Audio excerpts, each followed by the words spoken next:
Tujuan dari pembelajaran ini ialah agar mahasiswa mampu menerapkan pemikiran yang logis, kritis, sistematis, dan inovatif dalam konteks peranan gen, genom, dan kromosom pada kehidupan sehari-hari.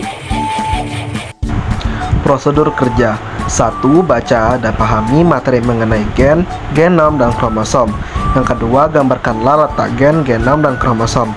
Ketiga, rekamlah dan tampilkan materi penjelasan. Dan keempat, edit video semenarik mungkin. Pengertian gen. Gen adalah bagian tertentu dari DNA yang mengandung informasi genetik. Gen terletak di dalam lokus atau kamar-kamar yang terdapat pada kromosom. Gen merupakan unit terkecil dari materi genetik yang mengendalikan sifat-sifat hereditas organisme. Pasangan gen yang terletak dalam lokus yang bersesuaian pada kromosom homolog yang memiliki tugas yang sama ataupun berlawanan untuk suatu sifat tertentu disebut dengan alel. Susunan gen dan alelnya dalam kromosom homolog disebut genotip. Pada suatu individu ada 3 kemungkinan genotip yang dapat dimiliki. Yang pertama ada homozigot dominan dengan pasangan alel yang terdiri atas 2 gen dominan sehingga muncul sifat dominan, disimbolkan dengan huruf kapital. Lalu ada homozigot resesif dengan pasangan alel yang terdiri atas 2 gen resesif sehingga muncul sifat resesif, disimbolkan dengan huruf kecil.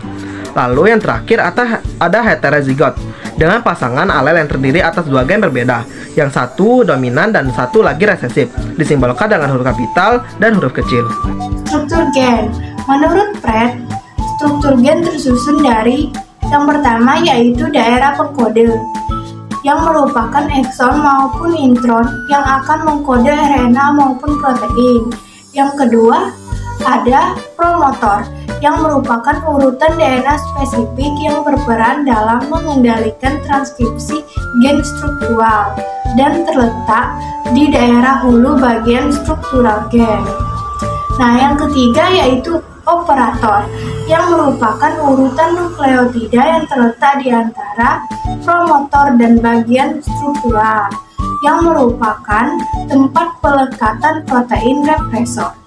Dan yang terakhir yaitu terminator yang dicirikan dengan struktur jepit rambut dan lengkungan yang kaya akan urutan GC pada molekul RNA hasil transkripsi. Fungsi gen 1. Dapat menentukan sifat-sifat pada keturunannya. Yang kedua, dapat memberikan informasi tentang genetika dari generasi ke generasi. Dan yang ketiga yaitu dapat mengendalikan proses metabolisme dan pertumbuhan tubuh. Selanjutnya, ekspresi gen.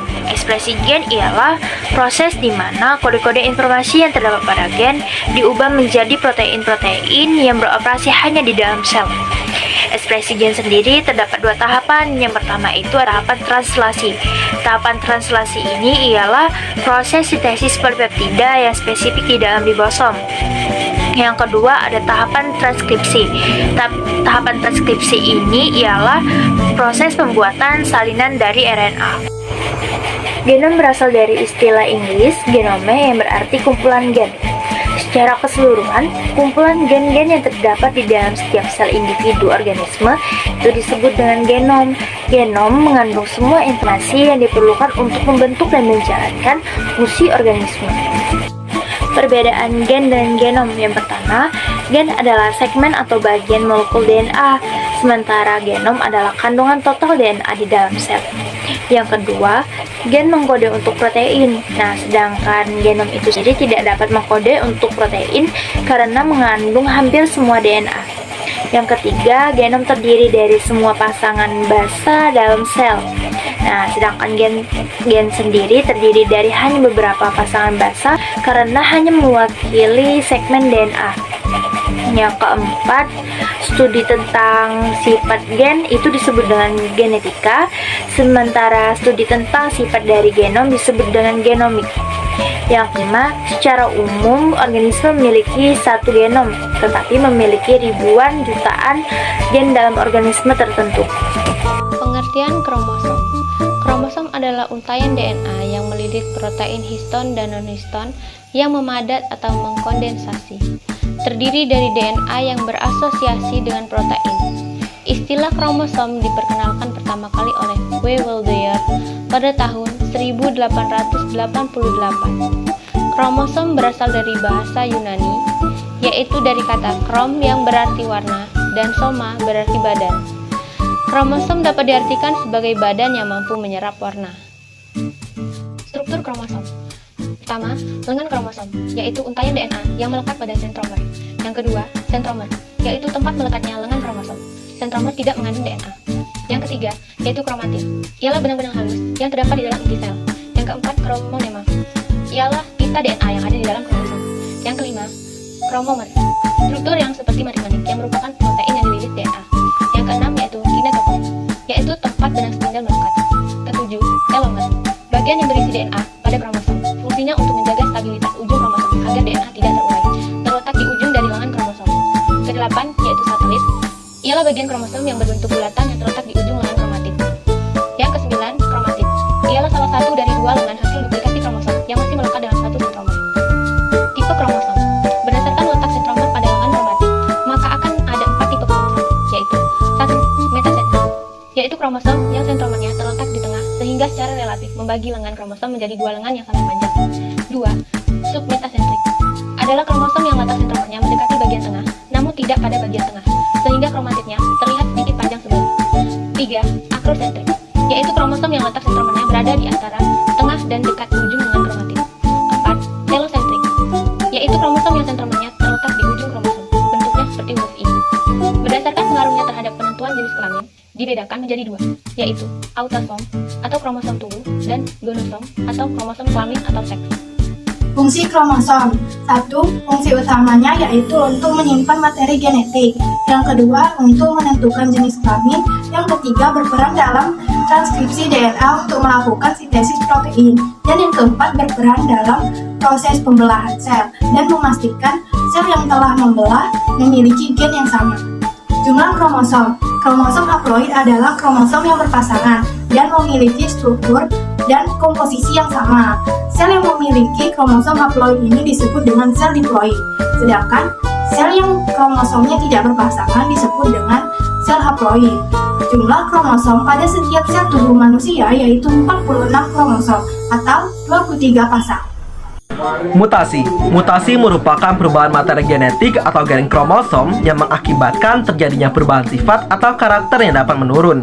Mutan adalah organisme yang mengalami mutasi. Adapun macam-macam mutasi ada yang pertama mutasi gen. Mutasi ini juga disebut juga mutasi titik. Mutasi ini terjadi karena perubahan urutan basa pada DNA atau dapat dikatakan sebagai perubahan nukleotida pada DNA. Adapun macam-macamnya, yang pertama ada mutasi silent atau mutasi diam.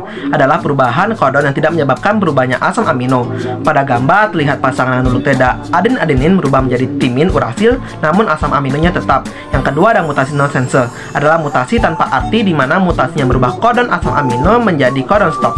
Kodon stop menghentikan produksi asam amino dalam ribosom, sehingga protein tidak dapat diproduksi. Yang ketiga ada mutasi mesense. Mutasi ini adalah mutasi yang mengubah kodon basa nukleotida dan menyebabkan asam aminonya berubah. Yang terakhir mutasi bingkai atau mutasi frameshift mutation adalah mutasi penyisipan atau penghapusan basa-basa nukleotida. Dari gambar terlihat bahwa pada timin dan adenin dihapus dari rantai sehingga mengubah asam amino dan membuat protein hasil mutasi tidak dapat digunakan. Berikutnya ada mutasi kromosom. Mutasi kromosom adalah mutasi yang disebabkan oleh perubahan struktur kromosom ataupun nomor kromosom yang berubah. Adapun macam-macamnya, yang pertama delesi kromosom. Delesi adalah peristiwa hilangnya satu segmen kromosom karena patah. Mutasi yang terjadi menyebabkan sebagian segmen dari kromosom hilang pada saat pembelahan sel. Yang kedua ada duplikasi kromosom. Duplikasi adalah mutasi kromosom di mana sebagian kromosom bereplikasi dan menyebabkan bertambahnya gen yang sama dalam satu bagian. Yang selanjutnya ada translokasi kromosom. Translokasi adalah mutasi yang disebabkan oleh menempelnya potongan kromosom ke kromosom non-homolognya. Selanjutnya ada inversi kromosom. Inversi adalah peristiwa menempelnya kembali kromosom yang patah ke kromosom asalnya, namun dengan posisi terbalik. Inversi terbagi menjadi dua, yaitu inversi parasentris dan inversi perisentris. Inversi parasentris terjadi apabila sentromer terletak di sebelah luar lengan kromosom yang mengalami inversi. Adapun inversi perisentris merupakan inversi yang terjadi pada dua lengan kromosom yang berbeda. Selanjutnya ada katenasi kromosom. Katenasi kromosom merupakan mutasi kromosom terjadi apabila suatu kromosom homolog yang ujung-ujungnya saling berdekatan sehingga membentuk lingkaran. Kesimpulan, gen merupakan pembawa materi genetik makhluk hidup yang diturunkan dari generasi ke generasi berikutnya yang dibawa oleh molekul DNA. Gen terletak di inti sel yang tersusun atas DNA, di mana DNA akan membentuk struktur padat yang disebut kromosom. Genom adalah keseluruhan informasi genetik yang dimiliki suatu sel atau organisme, atau khususnya keseluruhan asam nukleat yang memuat informasi tersebut. Kromosom adalah struktur nukleoprotein yang membawa informasi genetik. Struktur ini terletak di dalam inti sel dan berkumpul membentuk genom. Kromosom dibentuk dari DNA yang berikatan dengan beberapa beberapa protein histon. Kromosom pada makhluk hidup biasanya ditemukan dalam keadaan berpasang-pasangan, oleh karena itu disebut diploid. DNA adalah asam nukleat yang molekulnya terbentuk dari dua untai polinukleotida atau biasa disebut dengan istilah untai ganda atau double helix. Transkripsi adalah proses penyalinan kode-kode genetik yang ada pada urutan DNA menjadi molekul RNA.